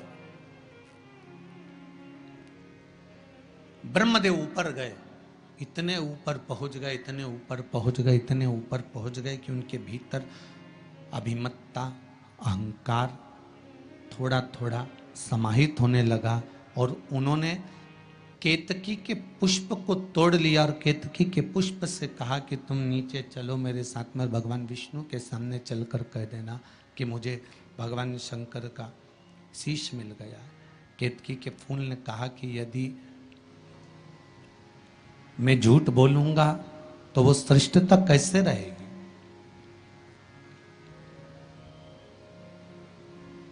मेरे झूठ बोलने की श्रेष्ठता कैसे होगी, कौन मानेगा मेरी बात को। सामने से गौ माता निकल कर जा रही थी, गाय से कह दिया तुम चलकर कह दो कि तुम चलकर कहो कि भगवान ब्रह्मदेव को भगवान शिव का शीश मिल गया। गाय कहती है मैं क्यों झूठ बोलूं। उसको भी थोड़ा सा लोभ दिया गया और केतकी के पुष्प को भी थोड़ा सा लोभ दिया गया। दोनों को थोड़ा थोड़ा लोभ प्रदान करा। और शिव पुराण कथा कहती है कि जब व्यक्ति के जीवन में थोड़ा सा लोभ उपज जाता है, थोड़ा सा लालच आ जाता है, तो फिर जीवन का किया हुआ सारा कर्म उसका बेकार हो जाता है। केतकी के पुष्प के मन में ये लोभ जाग गया कि मैं ब्रह्मा जी के द्वारा सिंचित हो जाऊंगा, आनंदित हो जाऊंगा। और गाय के मन में ये लोभ जाग गया कि ब्रह्मा जी कह रहे हैं कि सबसे पहली रोटी आपको प्रदान कर दूंगा, तो ये लोभ ही तो जागा है। कोई भी चीज करो,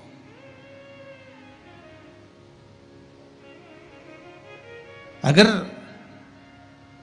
कोई सत्कर्म आप कर रहे हैं, थोड़ा सा अच्छा कार्य आप कर रहे हैं, भगवत भजन आप कर रहे हैं, कीर्तन आप कर रहे हैं, मंत्र जाप आप कर रहे हैं, स्मरण आप कर रहे हैं, नाम जाप यदि आप कर रहे हैं, तो वो लोभ से परिप्त होना चाहिए, बहुत दूर।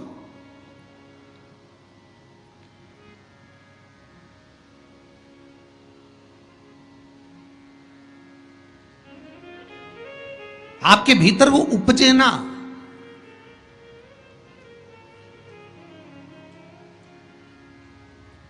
फिर चाहे दुनिया के लोग कितना भी कहे ना, वो एक बेल बेचारा किसान का एक बेल कुएं में गिर गया। अब कुएं में गिर गया तो किसान का बेल जब कुएं में गिरा तो ये देखा कि कुएं में से बेल को निकालना है। खूब मेहनत करी किसान ने बेल को निकालने की, पर वो बेल निकल नहीं रहा था। बहुत बहुत बहुत बहुत मेहनत करने के बाद भी वो बेल नहीं निकला। बहुत अथक प्रयास करा गया पर बेल नहीं निकला।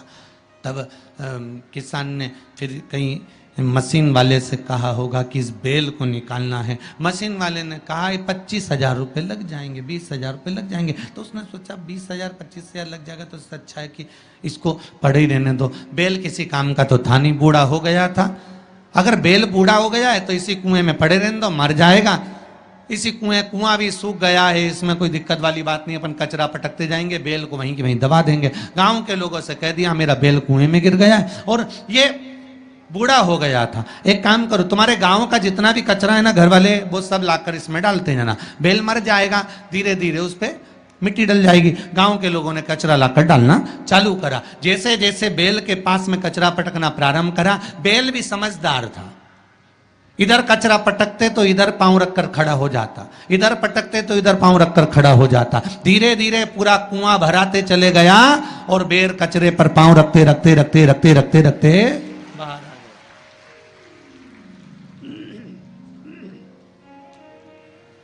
बेल कचरे पर पांव रखते रखते रखते रखते बाहर आ गया, ऊपर आ गया। और जब वो ऊपर आया, निकल कर बाहर भाग गया, निकल कर बाहर भागा। बेल से हमको एक सीख लेना चाहिए, हमको एक चीज सीख लेना चाहिए। बुराई करने वाले कितनी भी बुराई करेंगे, निंदा का कचरा, बुराई का कचरा कितना भी पटकेंगे, हमको केवल उस पर पांव रखकर निकल कर बाहर की ओर चले जाना है और हमारे जीवन को सार्थक बना लेना है। करे करे तो करे।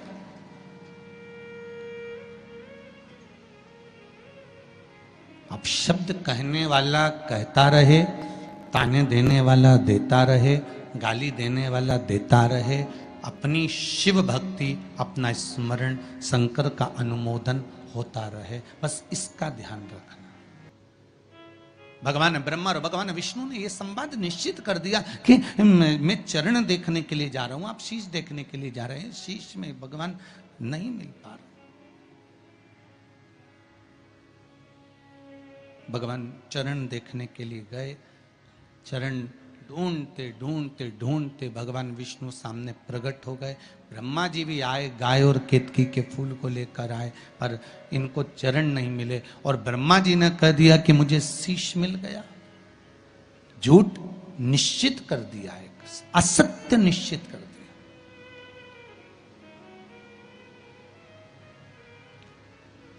जितने झूठ बोलने वाले होते हैं ना, उनसे एक निवेदन है, बोलो।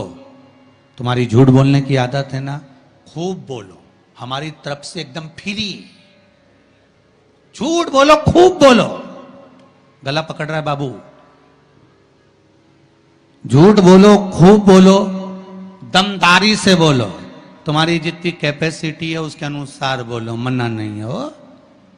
हम ये भी नहीं बोलेंगे कि मत बोलो, पर झूठ कहां बोलना है वो समझ लेना। पत्नी पति से झूठ ना बोले, शिव महापुराण की कथा कहती है। एक झूठ माता सती ने शंकर जी से कह दिया था, मैंने कोई परीक्षा नहीं ली। सती का क्या हाल हुआ?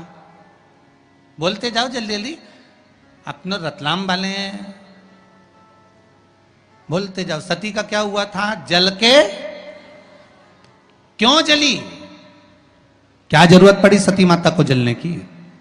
क्यों जली है माता सती? क्यों भस्म हुई है माता सती? क्या कारण था माता सती के जलने का? केवल एक झूठ माता सती ने भगवान शंकर से आकर कह दिया था, मैंने कोई परीक्षा नहीं ली, कोई परीक्षा नहीं ली। शंकर भगवान ने ध्यान लगाकर देख लिया, तुम मार्केट में पल्लू यहां लेके चल रही हो कि यहां? तुम आकर पति ने पूछा क्यों, तो वो दुकान पे खड़ी थी और थारा पल्लू इधर पड़ा था। कहीं नहीं, मैं तो यूं च पड़ी।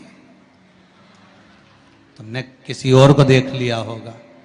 ठीक है, अब पहले के समय में शंकर भगवान ध्यान लगा कर देख लिए थे कि सती मैया ने झूठ बोला कि सच बोला। आज के जमाने में तो दुकान दुकान में कैमरा लगा हुआ, वो पकड़ के ले गया, चल अभी चल तुम्हारे साथ, तुम्हारे झुटला रही, मुझे झुटला रही, चल। और गाड़ी पे ले गया ने बिठाया, और कई हाल चल रहे बलबीर थारा बस जोरदार। ला थारी भाभी अभी आई थी कि नहीं आई थी? सामान लेने आई थी, सिर पे पल्लू था कि इनंग धरा था? क्या अब मैं सामान दिखाऊं कि भाभी का पल्लू देखो? ठीक है, जरा कैमरा लगा थे तो अरे चार चार लग गया है, तो जहां थारी भाभी खड़ी थी वहां कैमरा था, ये लग गया हमारा पीछे ही, ले जरा दिखाना। और जो दिखाया तो पल्लू तो यंज धरा था। तो उन्हें कहा तो झूठ बोल दी। फिर शिव पुराण कह रही सती मैया ने शंकर जी से झूठ बोला। पत्नी कभी अपने पति से झूठ ना बोले। और ये केवल पत्नियों के लिए ही नहीं है,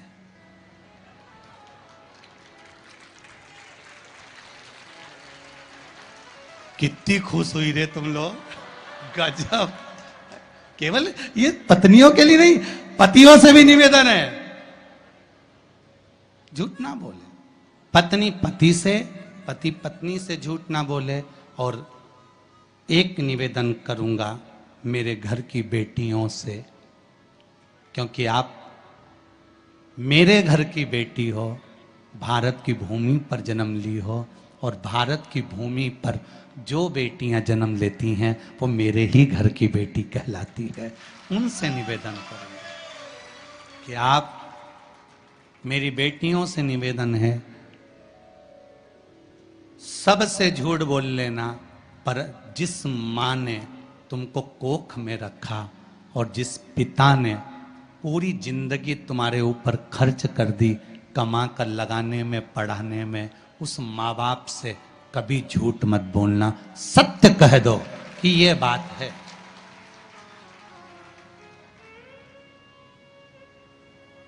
निर्णय तुम्हारे माता पिता लेंगे।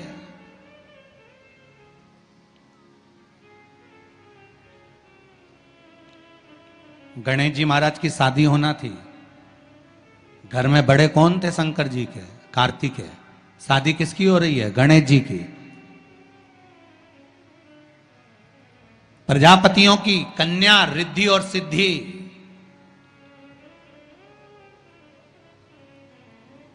जब देव ऋषि नारद ने कहा प्रजापति से बेटियों का विवाह नहीं करना है, करना है, पर मैंने अभी बेटियों से पूछा नहीं है। विवाह के लिए मुझे बेटियों से तो बात करना पड़ेगी ना कि बेटियां विवाह करना है मुझे तुम्हारा। बेटियों ने अपने पिताजी से कहा, पिताजी हम भी विवाह करने को तैयार हैं, पर बात इतनी सी है कि हम विवाह तो कर लेंगे, पर बात केवल एक तत्व की है कि पिताजी हम विवाह तो करें, पर हम दोनों का जन्म एक साथ हुआ है, इसलिए विवाह भी एक ही लड़के से करेंगे। ठीक है। दूसरा, हमें मीठा खाने का शौक है, लड़का भी ऐसा होना चाहिए कि उसको भी मीठा खाने का शौक। ठीक है। हम दोनों बहन धीरे धीरे बात करती हैं, उसके कान ऐसे होना चाहिए कि वो हमारी धीमी बात को भी सुन ले। ठीक है। हम जब भोजन बनाएं, आवाज लगाने की जरूरत नहीं पड़े, सुगंध नाक में जाए और दौड़ के आ जाए, ऐसा तुम्हारा दामाद होना चाहिए। ठीक है। और जहां बैठे तो लगे कि जमाई साहब बैठे हैं, उठ उठ के नी भागे, ऐसा दामाद होना चाहिए। तो देव ऋषि नारद ने पूछा तुम्हारी लड़कियों के लिए कैसा लड़का चाहिए, तो क्या बेटियों ने बताया ऐसा ढूंढ लो, तो ढूंढ लिया और एक ही मिला।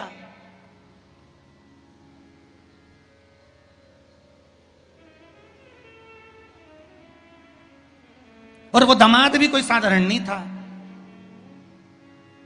सब देवताओं की शादी हो रही थी, गणेश जी की शादी नहीं हो रही थी।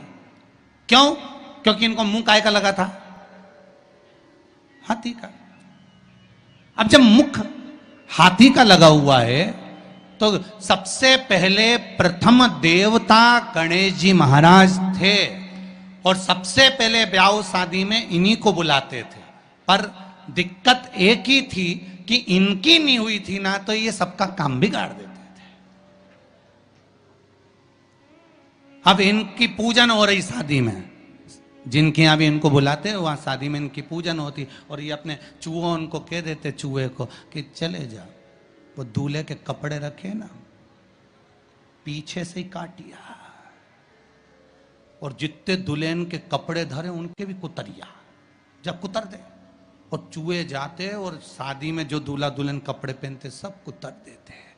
सब शादी में यही हाल, सारी शादी में। एक दिन शनि महाराज निकल कर जा रहे थे, तो ब्रह्मा जी ने शनि देव से कह दिया, जितने भी दूल्हा दुल्हन की शादी होती है, क्यों शनिदेव अपनी कुदृष्टि इन पर क्यों देते हो? शनि जी ने कहा, मैं कहाँ कुदृष्टि देता हूँ, और क्या बताओ, दूल्हा दुल्हन के सारे कपड़ों में आग लग जाती है, सारे कपड़े कुतर जाते हैं, चूहे उनको काट देते हैं, ऐसे छेद पड़ जाते हैं, ये आप नहीं दे रहे तो कौन दे रहा है?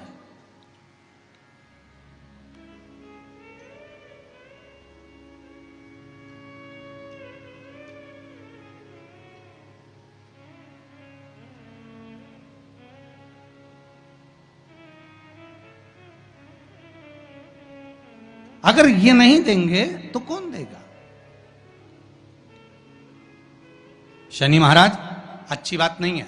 शनि देवता ने कहा नहीं नहीं नहीं नहीं, मैं नहीं करता। फिर मालूम पड़ा श्री गणेश जी महाराज करते। तो सबसे पहले ब्याह गणेश जी का पक्का करा कि भैया ये इसका ब्याह पहले होना चाहिए, और सब कुछ गणेश जी में था।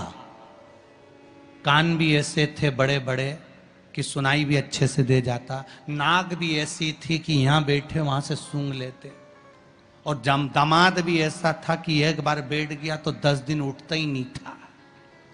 कोई साधारण थे।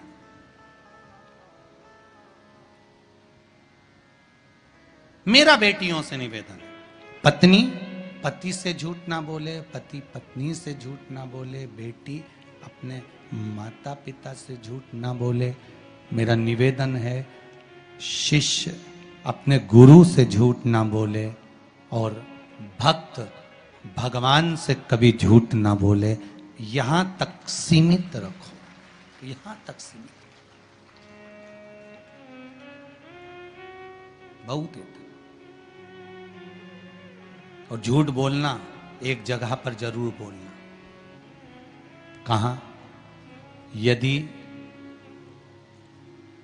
कोई गाय कसाई के यहां कट रही हो, वहां जाकर झूठ बोल देना कि ये गाय मेरी है, छुड़वा कर लिया ना। झूठ वहां बोल दे। झूठ बोलने के भी स्थान बताए गए, कहां कहां झूठ बोलना है, कैसे कैसे झूठ बोलना है, किस तरह से झूठ बोलना है, स्थान बताए गए महाराज। कि ये गाय अगर कसाई के यहां कट रही है तो वहां झूठ बोल दो कि ये गाय मेरी है, ये कटे ना, ये मेरी है। ब्रह्मा जी ने झूठ बोला शिव जी के सामने, केतकी के पुष्प ने झूठ बोला शंकर जी के सामने, गौ माता ने झूठ बोला शिव जी के सामने।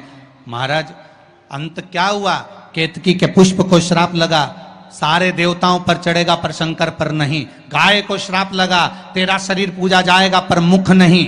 ब्रह्मा का सिर जिससे वो झूठ बोल रहे थे, उस सिर को काटा गया, लुढ़कता लुढ़कता शीश गया, कर्मनाशा नदी प्रकट हो गई। अंत में ब्रह्मा का कटा हुआ सिर बट का वृक्ष बनाना पड़ा, बट वृक्ष बनाना पड़ा।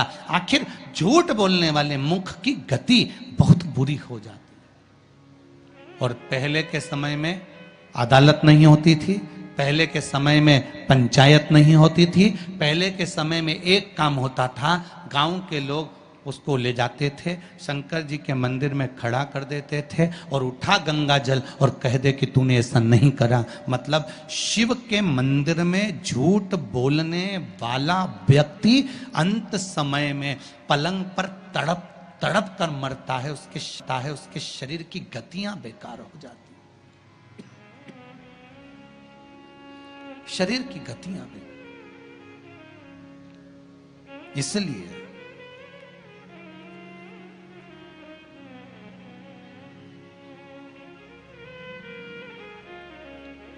शिव पुराण कह रहे हैं दाता तेरा मेरा प्यार कभी ना बदले भोले, तेरा मेरा प्यार कभी ना बदले शंभो, मेरा ये विश्वास कभी ना बदले शंभो, मेरा ये विश्वास कभी ना बदले। भगवान के प्रति विश्वास, श्रद्धा, भाव हृदय चित्त से कहा जाए और शिव से विनय करी जाए।